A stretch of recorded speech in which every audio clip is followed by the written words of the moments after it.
Morning dear students.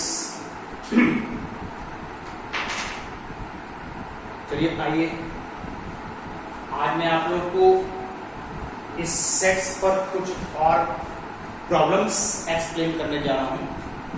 These are very important problems. जैसे मैंने board पर लिखा है, if A union B is equal to A intersection B.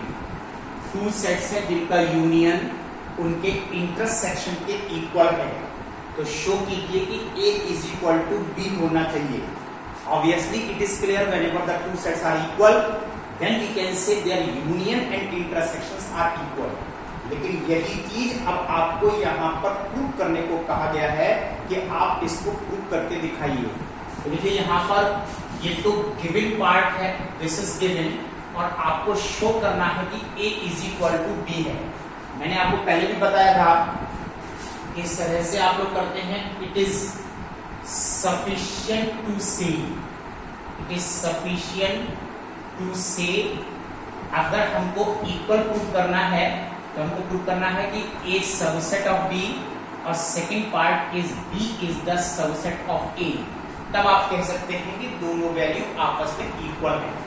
For that let X be any arbitrary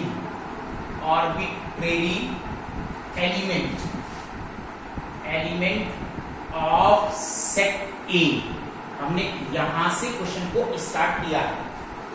Since X belongs to A implies that, ये sign है implies that का, अगर X A को बिलोंग करता है then certainly X belongs to A union B। देखिए, अगर X A को बिलोंग करता है तो किसी भी सेट के साथ यूनियन अगर आप निकालोगे तो certainly X belongs to A union B also. अब आपको दिया हुआ है कि A union B is equal to A intersection B है, therefore it belongs to A intersection B also. Since A union B is equal to A intersection B implies that X belongs to A and X belongs to B। अगर intersection में है तो दोनों set में होना compulsory है। तो it is sufficient to say that X belongs to B, therefore A is the subset of B equation number 1। if X belongs to A implies that X belongs to B, तो यहाँ पर A जो है B के comparison में subset जरूर है। अब आपको इसका कन्वर्स करना पड़ता है। तो यहाँ पर देखिए, अब हम कन्वर्स देखने जा रहे हैं, तो किस तरह से आप इसको कन्वर्स करोगे। Let small y be any arbitrary element of set B। Since X belongs, Y belongs to B implies that Y belongs to A union B also। Y belongs to A intersection B also। Y belongs to A and Y belongs to set B also। It is sufficient to say Y belongs to A, then B is the subset of A equation number 2। Then from equation number 1 and 2 it is proved that A is equal to B। A और B दोनों set आपस में equal है। Now see more problems. और देखिए आप लोग इस तरह के कॉन्सेप्ट्स को किस तरह से आप प्रूव करते हैं और कितना वर्क आपको प्रूव करने में लिखना होता है, कैसे करना होता है। अगर आप विदाउट प्रॉपर्टी करते हो तो आपको आर्बिट्रेरी एलिमेंट X लेकर के प्रूव करना होता है, और अगर आप प्रॉपर्टी यूज करके करते हो, if A is the subset of B, prove that C minus B subset of C minus C। तो देखिए, मैं आपको ये बता रहा था कि अगर आप डायरेक्ट प्रॉपर्टीज का यूज करते हैं तो आपको X लेकर के क्वेश्चन स्टार्ट नहीं करना होता है। 100% प्रॉपर्टीज का आप यूज कर सकते हो, और उसमें फिर आपको कन्वर्स भी नहीं करना है। कन्वर्स आप लिखते हैं वो नहीं करना है। लेकिन अगर आप विदाउट प्रॉपर्टी करते हैं, एक्स आर्बिट्रेरी एलिमेंट लेकर करते हैं, तो आपको कन्वर्स जरूर करना होता है, जहां पर दो सेट इक्वल प्रूव करने हैं। यहां तो आपको केवल सबसेट प्रूव करना है कि C minus B is the subset of C minus A, तो यहां पर ये केस कन्वर्स का नहीं है, केवल आपको C minus B C minus A के कंपैरिजन में सबसेट करना है। तो देखिए आप लोग, late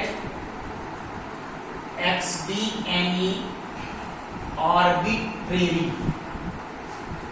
arbitrary element of C minus b. Since x belongs to C minus b, this is difference of sets. अगर x C minus b को बिलोंग करता है तो इसका मीनिंग क्या है? इसका मीनिंग है कि x belongs to C and x does not belongs to b. अगर x C माइनस बी को बिलोंग करता है तो वो फर्स्ट C को बिलोंग जरूर करता है, लेकिन B को बिलोंग नहीं करता। लेकिन यहां पर A सबसेट ऑफ B दिया हुआ है, since A subset of B, A जो है B का सबसेट है, इट मींस A के सभी एलिमेंट B को जरूर बिलोंग करते हैं। लेकिन यहां पर लिखा है कि x जो है B में है ही नहीं, does not belong to B, तो certainly x does not belongs to A, तो x सेट A को भी बिलोंग नहीं करता है, x does not belongs to A। आप देखिए, therefore x belongs to C minus A, और therefore C minus B is the subset of C minus A and hence true। और देखिए ये आपके पास प्रूफ हो जाएगा। तो चलिए देखिए, one more problem I will discuss to you, that is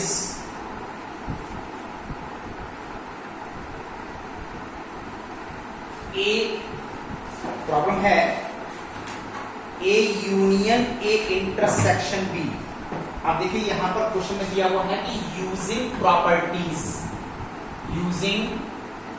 properties आपका 100% प्रॉपर्टीज का इस्तेमाल होना चाहिए ऑफ सेट्स की प्रॉपर्टी को यूज कीजिए and show that A union A intersection B is equal to A के इक्वल है।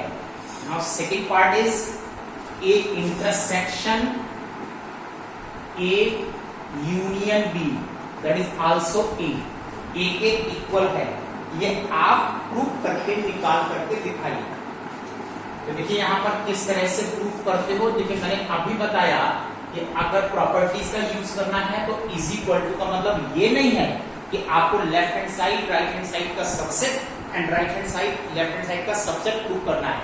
ये आप केवल एक साइड से कर सकते हैं एंड विदाउट एक्स 100% प्रॉपर्टीज का यूज होना चाहिए। तो देखिए यहां पर मैंने लेफ्ट साइड से स्टार्ट किया है और इस ए को, since A is equal to A union A intersection universal set. यहां पर देखिए अगर U universal set and set A का इंटरसेक्शन अगर आप कैलकुलेट करते हो, always you will get A। यहां पर A सेट को हम A इंटरसेक्शन यूनिवर्सल सेट से रिप्लेस कर सकते हैं। Now union A intersection B। अब आपको लग रहा है ये डिस्ट्रीब्यूटिव लॉ है। कैसे डिस्ट्रीब्यूटिव लॉ है? मैंने आपको कल पढ़ाया था कि A intersection B union C, that is A intersection B union A intersection C के इक्वल है, that is known as distributive property. यहां पर देखिए डिस्ट्रीब्यूटिव प्रॉपर्टी है, एक्सपेंडेड फॉर्म पे है, तो आप इसको कॉन्टेक्ट फॉर्म में आप यूज कर सकते हैं, लिख सकते हैं। आप इसको कंबाइन करके कॉन्टेक्ट फॉर्म में लाइए आप इसको, that is A intersection U union B। ये लिखिए A intersection U union B। आप इसको ओपन करके देखिए according to distributive law, that is A intersection universal set, that is universal set union A intersection B। लेकिन अब आपको पता होना चाहिए कि अगर U यूनियन B, U और यूनियन B में अगर आप यूनियन निकालते हैं तो यू गेट यूनिवर्सल सेट, लेकिन ए एंड यूनिवर्सल सेट इसके साथ इंटरसेक्शन निकालते हो, अगेन यू गेट ए, और ये देखिए आपके पास यहाँ पर प्रूफ हो जाता है। इस तरह से हम इन प्रॉपर्टीज को यूज करते हैं। इसका सेकंड पार्ट सेम है, सिमिलर करना है।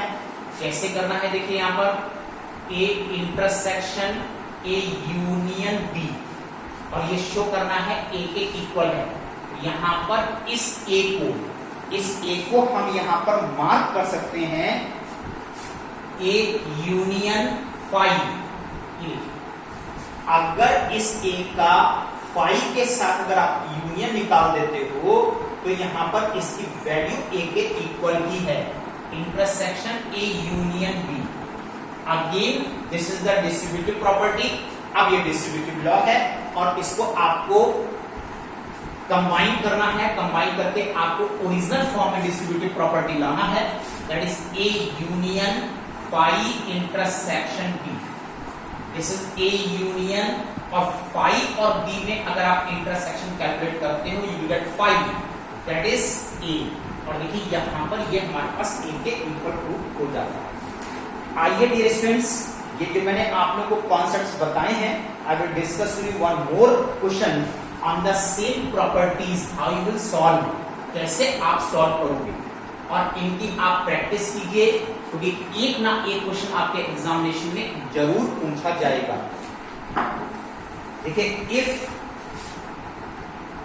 A intersection B complement that is phi, A intersection B complement अगर ये phi है, then show that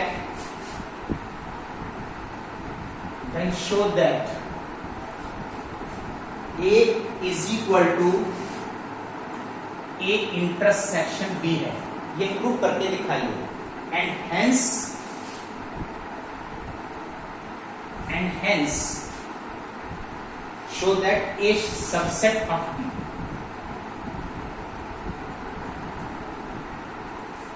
और उसके बाद एंड हेंस का मतलब होता है जब आप ये प्रूव कर लोगे तो आपको इसी से ये एक्सप्लेन करना होगा ए सबसेट ऑफ बी, आप इसको अलग से शो नहीं कर सकते। तो आइए डियर स्टूडेंट्स, हम देखिए इसको किस तरह से प्रूव करते हैं। ये आपको गिवन है और ये आपको शो करना है कि A is equal to A intersection B के इक्वल है। तो चलिए देखिए, हमको यहाँ पर A को कन्वर्ट करना है ए इंटरसेक्शन B में, तो हमने A से क्वेश्चन को स्टार्ट किया, और आपको मालूम है कि A इंटरसेक्शन यूनिवर्सल सेट, अगर A इंटरसेक्शन यूनिवर्सल सेट आप यूज करते हो तो निश्चित सी बात ये A के इक्वल है। यूनिवर्सल सेट के साथ आप A का इंटरसेक्शन कैलकुलेट कर सकते हैं। नाउ A इंटरसेक्शन, अब देखिए यहां पर U को हम रिप्लेस कर सकते हैं B यूनियन B कॉम्प्लीमेंट से। अगर किसी भी सेट B का B डैश के साथ कॉम्प्लीमेंट ऑफ B के साथ यूनियन कैलकुलेट करते हो तो always you get the universal set, तो आपके पास यूनिवर्सल सेट आता है।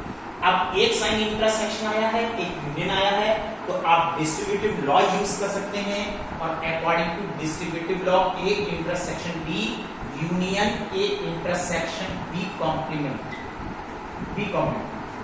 और ये आपको गिवन है कि A intersection B complement that is phi, ये फाई के इक्वल है, और दिस इज यूनियन फाई।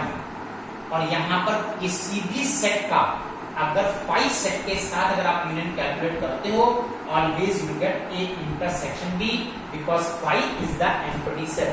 यहाँ पर फाई एम्प्टी सेट है, that is A intersection B। तो आपने प्रूव कर दिया है कि A इंटरसेक्शन B सेट के इक्वल है। अब आप कोशिश करके देखिए, सोच कर देखिए, जब यहां पर A is equal to A intersection B prove हो रहा है,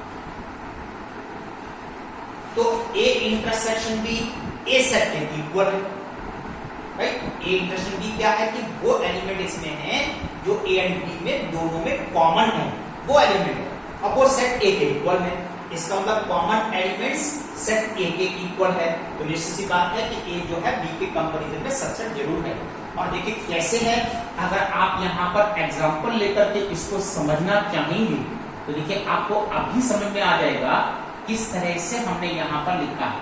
और देखिए A इंटरसेक्शन B की वैल्यू है only 1,2, which is equal to A. ये देखिए ए इंटू 1 2 है और जो ए के इक्वल है, तो अगर ये कंडीशन है तो निश्चित सी बात है कि ए जो है इस बी के कंपैरिजन में सबसेट जरूर है, because all the elements of set A belongs to set B. Since A is equal to A intersection D, therefore A is the subset of B also. तो ए जो है B का subset यहां पर जरूर है। तो डियर स्टूडेंट्स, देखिए मैंने आपको 4 क्वेश्चंस यहां पर एक्सप्लेन किए हैं। अब आपको करना क्या है कि एक्सरसाइज फर्स्ट ई, और फर्स्ट ई में 6 प्रॉब्लम्स हैं और आपको सभी प्रॉब्लम यहां पर होमवर्क में आज फिनिश करने हैं। होमवर्क एक्सरसाइज फर्स्ट ई, ऑल क्वेश्चंस, यह आपका होमवर्क है। कितने क्वेश्चन आपको करने हैं, and tomorrow I will explain you about the Venn diagrams. अब देखिए हम इसके बाद आपको यहां पर वेन डायग्राम एक्सप्लेन करेंगे। That's all today, thank you.